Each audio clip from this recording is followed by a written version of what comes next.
This is a poster from a show that I curated called Open for the Stones. We did this at Julie Key's Fine Art in Chelsea on 21st Street. I think this was 2010 or 11. And the idea of this show was the first out of two Open for the Stones volumes, was to have artists contribute who had a significant background in music.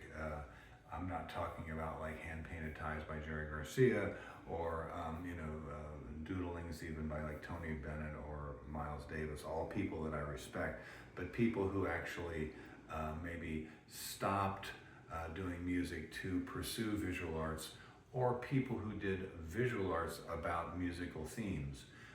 In the first installment, we have Teare Israel.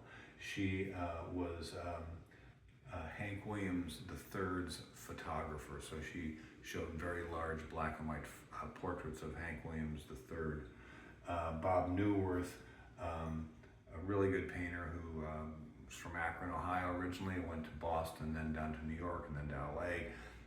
Prominently featured in D.A. Pennebaker's Dylan film Don't Look Back and Rolling Thunder Tour.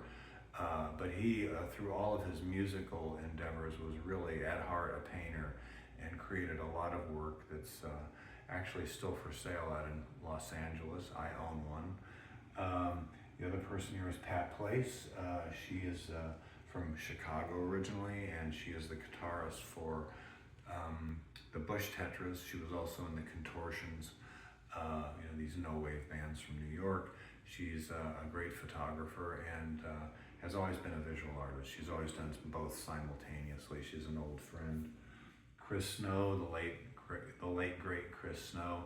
This is Dash Snow's father.